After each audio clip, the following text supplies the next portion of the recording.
Sebuah bangsa butuh solusi di setiap permasalahan yang ada. Setiap perahu negeri butuh navigasi untuk menggapai dermaga keemasannya. Kehidupan juga butuh peraturan untuk ketertiban dan menjaga harmoni sesama anak bangsa. Bersama lentera Pancasila, kita temukan makna sejarah dasar negara Indonesia. Perjuangan leluhur kita sudah nyata hasilnya. Demi mencapai tujuan merdeka dengan darah dan air mata dikorbankan. Lalu bagaimana kita mengisi pembangunan di bumi merdeka ini? Dan bagaimana mewujudkan Pancasila menjadi lentera di Nusantara? Bersama saya, mari kita hayati bersama. Pancasila. Pendidikan Pancasila dan kewarganegaraan dilandasi oleh 4 hal, yakni historis, kultural, yuridis, dan filosofis. Pertama, landasan historis.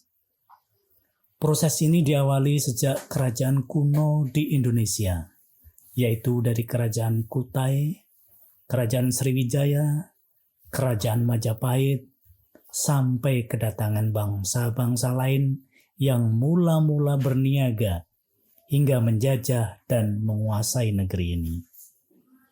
Selama beratus-ratus tahun bangsa Indonesia berjuang untuk mencari jati dirinya sebagai suatu bangsa yang merdeka dan mandiri.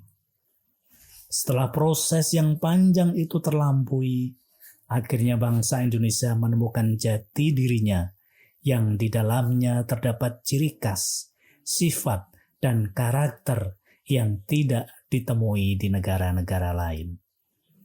Oleh para pendiri negeri ini, jati diri itu dirumuskan dalam 5 rumusan yang diberi nama Pancasila. Landasan yang kedua adalah landasan kultural. Suatu bangsa tentu memiliki ciri khas serta pandangan hidup yang tidak sama dengan negara lainnya. Demikian pula bangsa Indonesia.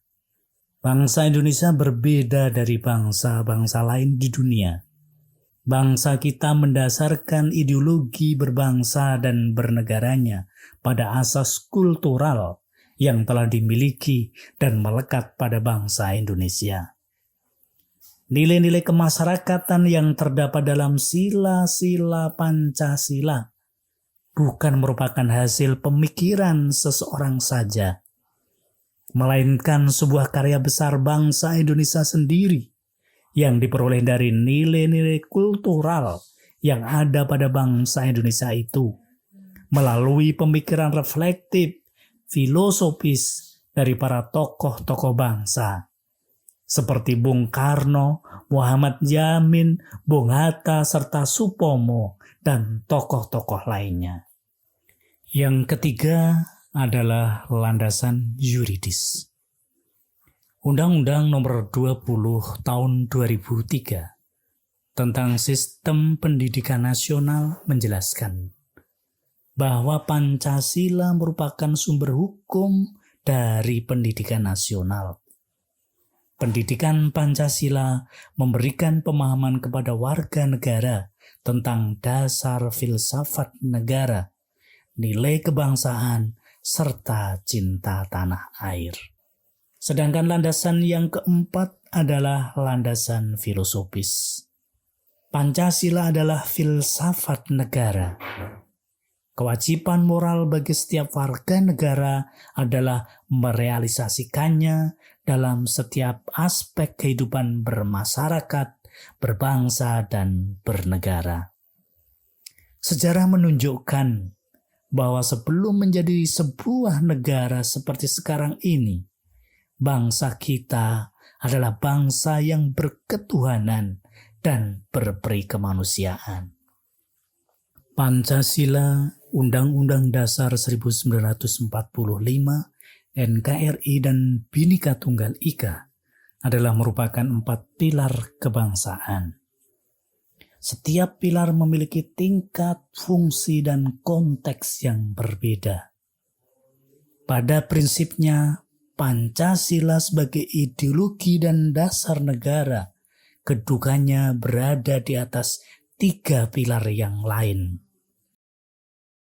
Sila pertama, ketuhanan yang Maha Esa, mengajak kepada kita semua untuk selalu percaya dan takwa kepada Tuhan sesuai dengan agama dan kepercayaan kita masing-masing. Saling menghormati dan kerjasama antar pemeluk agama dan penganut kepercayaan yang berbeda. Saling menghormati kebebasan menjalankan ibadah sesuai dengan agama dan kepercayaannya. Tidak memaksakan suatu agama dan kepercayaan kepada orang lain. Sila kedua, kemanusiaan yang adil dan beradab, menuntun kita sebagai warga bangsa untuk mengakui persamaan derajat, persamaan hak dan kewajiban antar sesama, saling mencintai sesama manusia, mengembangkan sikap tenggang rasa, tidak semena-mena terhadap orang lain, menjunjung tinggi nilai-nilai kemanusiaan, gemar melakukan kegiatan kemanusiaan, berani membela kebenaran dan keadilan, saling menghormati dan bekerja sama dengan orang lain. Sila ketiga, persatuan Indonesia. Menggandeng kedua tangan kita untuk selalu meletakkan kesatuan, persatuan, kepentingan, keselamatan bangsa dan negara di atas kepentingan pribadi dan golongan. Rela berkorban untuk kepentingan bangsa dan negara. Cinta tanah air dan bangsa.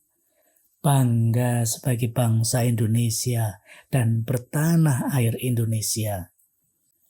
Sila keempat, kerakyatan yang dipimpin oleh hikmat kebijaksanaan dalam permusyawaratan perwakilan. Mengajarkan kepada kita untuk tidak memaksakan kehendak kepada orang lain.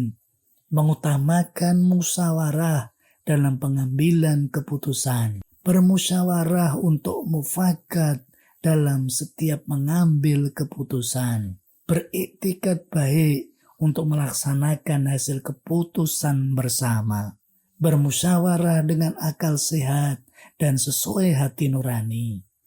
Keputusan yang diambil harus dapat dipertanggungjawabkan secara moral kepada Tuhan yang Maha Esa.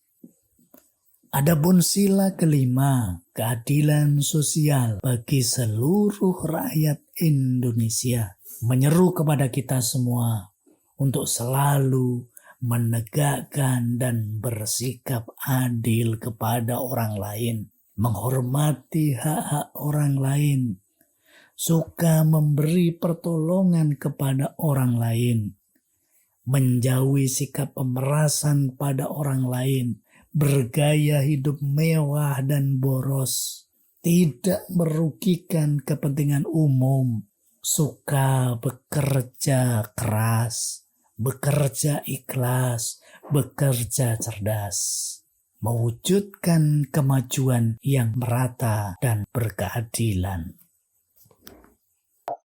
Sahabat Pancasila, bukan soal perkataan yang hanya untuk didengar, tetapi soal sila-sila kehidupan yang patut dilaksanakan serta dikerjakan.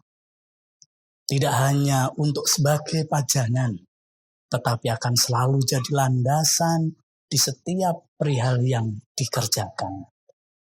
Indonesia kita, Pancasila Jaya, NKRI harga mati, Bhinneka Tunggal Ika.